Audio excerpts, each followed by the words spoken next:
शादी के 2 दिन पहले ही मेरे आशिक ने मुझे अगवा कर लिया। वह मेरी खूबसूरती की बहुत सारी तारीफ़ें भी करने लगा। वह लड़का दिखने में बहुत ही ज़्यादा हैंडसम भी था। उसके अंदर काफ़ी सारे जज्बात भी भरपूर पड़े हुए थे।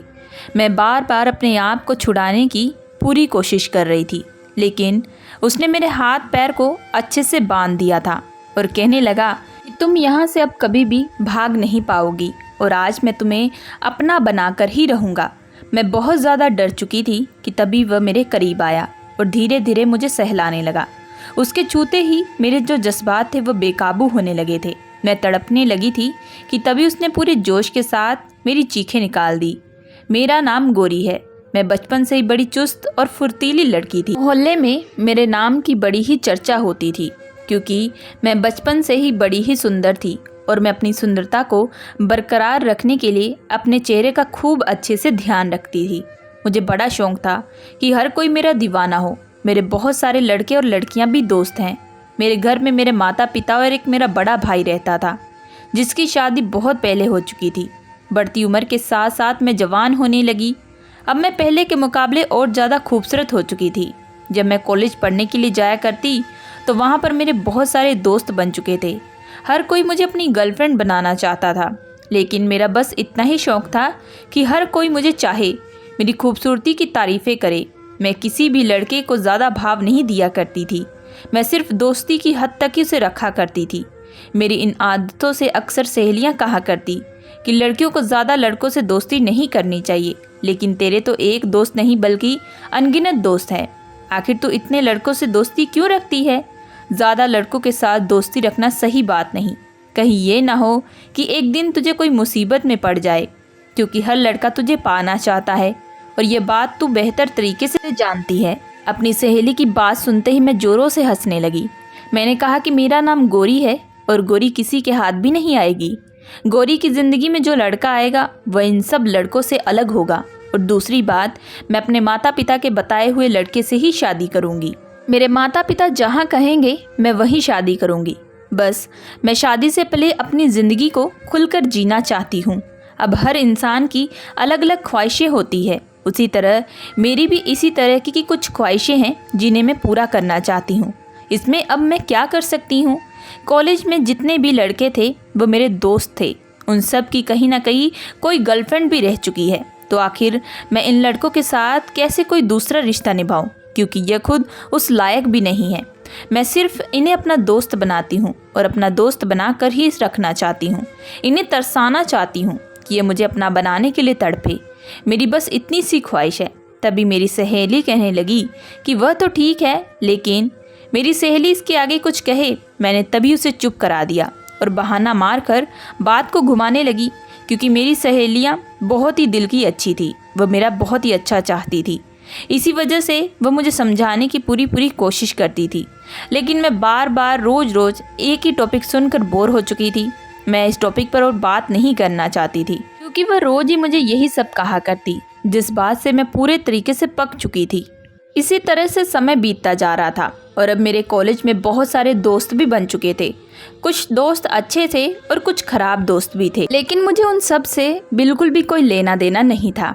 अब धीरे धीरे मेरा कॉलेज भी कंप्लीट होने ही वाला था कि तभी एक दिन मैं शाम को जब घर वापस गई तो मेरे पिताजी हॉल में मुझे बैठे हुए दिखाई दिए।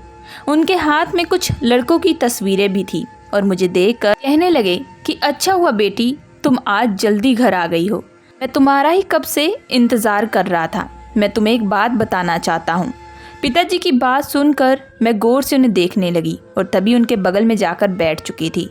तभी पिताजी कहने लगे कि देखो बेटी, तुम्हारे कॉलेज भी अब ख़त्म होने वाले हैं और तुम्हारी शादी की उम्र हो चुकी है। मैं अभी तुम्हारे लिए अच्छे से अच्छा लड़का ढूंढना चाहता हूँ। यह बात सुनते ही मैंने पिताजी से कहा कि पिताजी, इतनी जल्दी भी क्या है? अभी तो मेरी उम्र भी नहीं हुई है और अभी तो मेरे कॉलेज भी चल रहे हैं, तो आप मेरी शादी के बारे में कैसे सोच सकते हैं? कॉलेज तो कंप्लीट भी नहीं हुआ। लेकिन ये बात सुनकर मेरे पिताजी मुझे कहने लगे कि बेटी, अगर मैं अब से लड़का ढूंढूंगा तो तभी तो कल को जाकर मुझे कोई अच्छा लड़का मिलेगा, क्योंकि आज की तारीख पर अच्छा लड़का ढूंढना बहुत ही ज़्यादा मुश्किल होता जा रहा है। क्योंकि ज़्यादातर लड़के नशा करते हैं या फिर वो लड़कियों को धोखा दे देते हैं, और तुम मेरी एक लाडली इकलौती बेटी हो। इसी वजह से मैं अभी से ये सब काम शुरू कर देना चाहता हूँ। मैं अपने पिताजी से बेइंतहा मोहब्बत करती थी, इसी वजह से मैंने उनकी बात पर सहमति जगाई।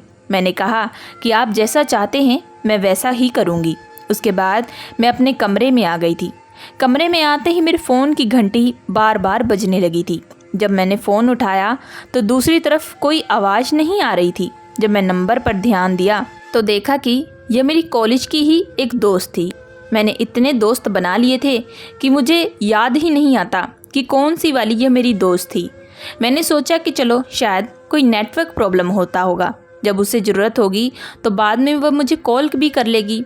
कॉलेज लाइफ एक बड़ी ही अलग किस्म की लाइफ होती है, जिसमें लड़के लड़कियां पढ़ाई से ज़्यादा इम्पोर्टेंट एक दूसरे में देते हैं। वह ज़्यादातर आशिकी करते हैं, एक दूसरे को पसंद कर बैठते हैं और एक दूसरे को ही वक्त दिया करते हैं, और उसके बाद वो उस लड़की या लड़के को धोखा दे देते हैं और उसे गलत करके छोड़ देते हैं। इसी वजह से मैंने सिर्फ दोस्त ही रखे थे। मैं बस शादी अपने पिताजी के बताए हुए लड़के से ही करना चाहती थी, और यह बात मेरी सहेलियों को अच्छे तरीके से मालूम थी। दूसरे दिन मैं जब कॉलेज गई तभी मुझे एक मेरी सहेली रोती हुई नजर आई। मैं उसके पास गई और मैंने उसके रोने का कारण पूछा। तभी वह मुझे कहने लगी कि राहुल ने उसे धोखा दे दिया है। जब मैंने उसे शादी की बात की तो उसने शादी से इनकार कर दिया। मैंने उसे तभी कहा कि यह बात तो मैंने तुम्हें बहुत पहले ही समझाई थी कि लड़कों से दोस्ती रखना है तो सिर्फ उतना ही रखो, लेकिन उनसे प्यार मोहब्बत बिल्कुल भी मत करो। लेकिन तुम लोग तो मेरी बिल्कुल भी बात नहीं मानती हो। तुम्हें लगता है कि कॉलेज में लड़के तुम लोगों को पसंद करते हैं और आगे चलकर वह तुम्हारा साथ निभाएंगे, तुमसे शादी भी करेंगे, लेकिन यही तो तुम लोग गलतफहमी में जीती हो। हाँ, होते होंगे कुछ अच्छे लड़के, लेकिन कॉलेज में ज़्यादातर लड़के खराब ही मिलेंगे। वह लोग अपने माँ और पिता का पैसा यहाँ पर आकर उड़ाते हैं। अपनी मेहनत के दम पर वह कुछ किए तो नहीं होते, इसी वजह से वह बिगड़ैल बन जाते हैं। जब अपनी ज़िंदगी में वह खुद से कमाएंगे तभी तो वह लोगों की अहमियत को समझेंगे और उनके साथ खिलवाड़ करने के बारे में कभी भी सोचेंगे नहीं। अब मुझे कॉलेज में दिन रात यही सब सुनने को मिलता था, क्योंकि अब हमारा कॉलेज भी ख़त्म होने वाला था। तो जितने भी लड़के लड़कियों की दोस्ती बनी होती या फिर वह लोग एक दूसरे के करीब आ चुके होते, वह सब के सब एक दूसरे को छोड़ देते हैं, जिसकी वजह से ज़्यादातर से ज़्यादा लड़कियां बहुत ही ज़्यादा रो रही थी, क्योंकि उन लड़कियों ने उन लड़कों के साथ शादी करने के बारे में सोचा होता है। वह उनसे सच्ची मोहब्बत कर बैठती हैं, लेकिन लास्ट मोमेंट पर वह उन्हें धोखा दे चुके होते हैं। इन सब चीज़ों को देखकर मैं बहुत ही ज़्यादा दुखी हुआ करती थी, क्योंकि बहुत सारी ऐसी सहेलियां थी जो मेरी बहुत ही अच्छी दोस्त भी बन चुकी थी।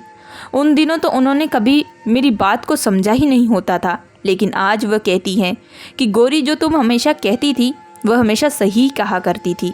अभी इसी तरह समय बीतता जा रहा था और फिर कॉलेज ख़त्म होने को कुछ ही दिन बाकी रह चुके होते हैं कि तभी एक दिन जब मैं शाम को घर वापस जाती हूँ तो पिताजी ने एक लड़के की तस्वीर लेकर बैठे हुए थे। वह मुझे देखकर कहने लगे कि बेटा, मैंने तुम्हारे लिए इस लड़के को चुना है, क्या तुम इस लड़के के साथ शादी करोगी? मैंने कहा कि पिताजी, अगर आपको भी ये लड़का पसंद है तो मुझे भी ये लड़का पसंद ही है। पिताजी ने कुछ दिनों तक उस लड़के की अच्छे से छानबीन की और सब कुछ पता होने के बाद उस लड़के के परिवार वालों को हमारे घर पर बुला लिया और फिर मेरी शादी फिक्स कर दी। वह लड़का दिखने में बेहद शरीफ सा लग रहा था। सुना था कि वह एक बहुत ही अच्छी कंपनी में काम करता है और एक अच्छी बात तो और है कि वह कोई नशा वगैरह भी नहीं करता, जो कि बहुत ही अच्छी बात थी। शादी से पहले वह मेरे साथ इतना बात नहीं करता था क्योंकि वह थोड़ा शर्मीला टाइप का था, बल्कि उसके मुकाबले मैं बड़ी ही चुलबुल सी लड़की थी। अब मेरे घर पर पूरी रौनक मची हुई थी। घर को पूरे अच्छे तरीके से सजाया गया था। घर पूरा शादी वाला माहौल लग रहा था। मैं घर की इकलौती बेटी थी, इसी वजह से माँ बाप ने शादी में कोई कसर नहीं छोड़ी थी। उन्होंने सारे रिश्तेदारों को मेरी शादी में बुलाया था। लेकिन फिर शादी के कुछ दिन पहले ही मेरी ज़िंदगी ने कुछ ऐसा मोड़ लिया जिसे सुनकर आप लोग हैरान हो जाओगे। मैंने कभी किसी का बुरा नहीं किया था, लेकिन अब मेरे साथ बुरा होने वाला था। ऐसा बुरा कि जिसे देखकर मैं ही पूरे तरीके से कांप चुकी थी। शादी से 2 दिन पहले ही मैं कॉलेज के लिए रवाना हुई थी, लेकिन शाम को जब मैं कॉलेज से वापसी आई तो किसी ने मुझे पीछे से अगवा कर लिया और फिर मुझे बेहोश करके वो एक बहुत ही पुराने से घर में ले आया। मैं काफ़ी घंटों तक बेहोश पड़ी हुई थी। जब मैं उठी तो मुझे धीरे धीरे चक्कर भी आ रहे थे। मैं अपने आप को संभाली तो देखा कि मेरे हाथ पैर रस्सियों से बांधे हुए थे। ये देखकर मैं पूरी तरीके से घबरा सी गई थी। अब तो मेरी शादी होने वाली थी, लेकिन मेरे सर पर अब ये क्या कयामत टूट पड़ी थी, मुझे बिल्कुल भी अंदाज़ा नहीं था। मैं ज़ोर ज़ोर से चिल्लाने की कोशिश कर रही थी, अपने आप को बचाने की पूरी कोशिश कर रही थी कि तभी कुछ देर के बाद एक लड़का कमरे के अंदर दाखिल हुआ। वह लड़का दिखने में बहुत ही ज़्यादा हैंडसम था। मुझे देखकर कहने लगा कि तुम्हें ज़्यादा फड़फड़ाने की ज़रूरत नहीं है, तुम्हें अब तुम्हारे किए की सज़ा मिलेगी। मैंने कहा कि ये कैसी बातें कर रहे हो, मैंने कौन सा गुनाह किया है। मुझे अंदर ही अंदर अब डर लगने लगा था, कहीं ये मेरा कोई कॉलेज का कोई पुराना आशिक तो नहीं, या फिर कोई और तो नहीं। मैं गहरी सोचों में डूब चुकी थी। तभी वह मुझे कहने लगा कि तुम्हें ज़्यादा दिमाग लगाने की बिल्कुल भी ज़रूरत नहीं है, तुम अब से यहीं रहोगी। यह सुनकर मैं हैरान रह चुकी थी। मैंने कहा कि देखो, 2 दिन के बाद मेरी शादी होने वाली है, तो तुम मेरे साथ ऐसा बिल्कुल भी कुछ मत करना, नहीं तो मेरी ज़िंदगी ख़राब हो जाएगी। कहने लगा कि ज़िंदगी, अब तुम्हें अपनी ज़िंदगी की चिंता हो रही है। जब तुम दूसरों को गलत रास्ते पर लेकर जाती हो तब तुम्हें बिल्कुल भी अंदाज़ा नहीं होता कि तुम ये सब क्या कर रही हो। उसकी बातें सुनकर मैं तो गहरी सोच में डूब चुकी थी कि आखिर वह लड़का क्या बोल रहा था, उसका मतलब क्या था। मैंने तो आज तक कॉलेज में किसी भी लड़की या लड़के का बुरा नहीं किया, बल्कि हर किसी की मदद करने की भी कोशिश की। जब मैं उसे यह बात बताई तब वो मुझे कहने लगा, अब तो तुम कहानियाँ बनाओगी, क्योंकि अब तो तुम फंस चुकी हो और तुम भागना चाहती हो। इसी वजह से मुझे झूठ मूठ की कहानियाँ सुनाने भी लगी हो। मैंने कहा मेरी ऐसी कोई बात नहीं है, लेकिन तुम मुझ पर विश्वास करो। लेकिन वह मेरी बात पर विश्वास करना मंजूर ही नहीं कर रहा था। वह बार बार कह रहा था कि तुम दूसरों का मतलब निकालती हो, तुम उन्हें यूज़ करती हो। फिर वह मेरे सामने कुर्सी पर बैठकर पूरे 4 घंटे तक मुझे घूर घूर कर देख रहा था। मैं बार बार उसके सामने भीख मांग रही थी, लेकिन उस पर बिल्कुल भी कोई असर नहीं हो रहा था। तभी मैंने उसे भगवान का वास्ता दिया। उस लड़के में इंसानियत थी। तभी वह थोड़ा इमोशनल हो चुका था। तभी अचानक उसने अपने पॉकेट से एक तस्वीर निकाली जो एक लड़की की थी। वह दिखने में काफ़ी खूबसूरत थी। अब मैं मन ही मन सोचने लगी, शायद मैंने इन दोनों लड़का लड़की को अलग करवा दिया होगा। शायद इसी वजह से यह लड़का मुझसे बदला लेने के लिए आया है। अब मुझे अपने आप पर गुस्सा आ रहा था कि मैं क्यों कॉलेज में लड़कियों को समझाती थी, क्योंकि आज मुझे ही भुगतना पड़ रहा था। मैं मन ही मन फिर से कुछ सोच रही थी कि तभी वह कहने लगा, ये मेरी छोटी बहन है जो तुम्हारे साथ इस कॉलेज में पढ़ा करती थी, लेकिन तुमने इसे गलत रास्ता दिखाया, तुमने इसकी ज़िंदगी बर्बाद कर दी। तुम रोज़ इसे गलत चीज़ें देती थी, जिसकी वजह से यह मर चुकी है। यह सुनकर मैं हैरान रह चुकी थी। इसका क्या मतलब है? वह कहने लगा कि तुम भी जानती हो कॉलेज में बहुत नशा चलता है। मरने से पहले मेरी बहन ने तुम्हारा नाम लिया था और तुम ही कॉलेज में बैठकर ये सब काम करती हो, क्योंकि कॉलेज में तुम्हारी बहुत ही ज़्यादा वाहवाही होती है। तुम्हारे ढेर सारे दोस्त भी बने हुए हैं। मैंने कहा कि दोस्त बने हैं, लेकिन इसका यह मतलब तो नहीं कि मैं वहाँ पर गलत काम कर रही थी।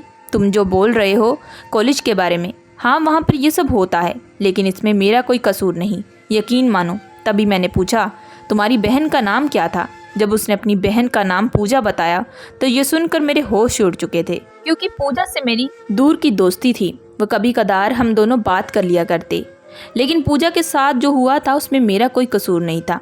उसका भाई कहने लगा कि चलो ये बात मैं मान लेता हूँ, लेकिन लास्ट मोमेंट पे उसने तुम्हारा नाम क्यों लिया? मैंने कहा कि मेरा नाम गौरी है, तो इसका मतलब यह नहीं कि पूरी दुनिया जहान में मैं सिर्फ अकेली लड़की हूँ जिसका नाम गौरी है, और कॉलेज में और भी लड़कियाँ थीं जिनका नाम गौरी था, और ज़्यादातर मुझे पता है दूसरी लड़कियों के साथ क्लास बी में थी और मैं क्लास ए में पढ़ती हूँ, और मेरी उसके साथ इतनी अच्छी खासी दोस्ती बिल्कुल भी नहीं है। मैंने सुना है क्लास बी की लड़कियाँ बहुत ही ज़्यादा गलत रास्तों पे आ चुकी थी, इसी वजह से मैं उस क्लास में बिल्कुल भी नहीं जाया करती थी। यह बात सुनकर वह लड़का सर पकड़कर बैठ चुका था। तभी वह गहरी सोच में डूब चुका था। मैं उसके धीरे से करीब गई और मैंने उसे कहा कि तुम्हें कोई गलतफहमी हुई है। मैं तुम्हारी बहन की कसूरवार नहीं हूँ। मैं तुम्हारी बहन को जानती तक भी नहीं थी। हाँ, हमारी कभी कदार बात हो जाया करती थी। यकीन मानो तभी वह फूट फूट कर रोने लगा।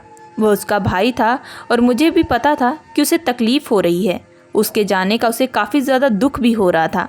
मैं बार बार उसे भगवान का वास्ता दे रही थी कि मुझ पर विश्वास करो, मेरी कोई गलती नहीं है, लेकिन अगर आज तुमने गलत किया तो मेरी ज़िंदगी बर्बाद हो जाएगी और तब तुम किसी को मुंह दिखाने के लायक भी नहीं रहोगे, क्योंकि अभी तक मैं घर वापस नहीं पहुंची थी और मेरी 2 दिन के बाद अब शादी भी होने वाली है। अगर मेरे घर वालों को या मेरे होने वाले पति को इन सारी सच्चाई के बारे में पता चला कि मुझे अगवा कर लिया है किसी ने, तो वह मेरी ज़िंदगी के लिए बहुत ही ज़्यादा ख़राब होगा। मेरे पिताजी इस बात से पूरे तरीके से टूट जाएंगे। जीते जी मेरी ज़िंदगी नरक बन जाएगी। मैं अपनी फैमिली से बहुत मोहब्बत करती हूँ, तो प्लीज़ मुझे जाने दो, मुझे छोड़ दो। उस लड़के को भी मुझ पर तरस आ चुका था। वह मुझसे माफ़ी मांगने लगा, कहने लगा कि एक गलतफहमी की वजह से मैं तुम्हें दुख दिया हूँ, मैंने तुम्हें अगवा किया है, प्लीज़ तुम मुझे माफ़ कर देना।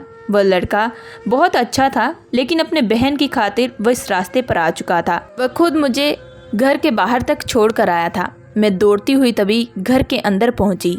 माँ पापा मुझसे पूछने लगे, तभी मैंने उन्हें पढ़ाई का बहाना करके सीधा अपने कमरे के अंदर चली गई थी। अब मैंने सोच लिया था कि मैं कोई भी लड़कों के साथ दोस्ती नहीं रखूंगी सिवाय अपने पति के। किसी गैर के साथ कोई भी मैं रिश्ता नहीं निभाऊंगी, क्योंकि आज मेरे साथ जो हुआ उसने मेरे को ज़िंदगी में सबक सिखा दिया था। आज मेरे भगवान ने मेरा साथ दिया।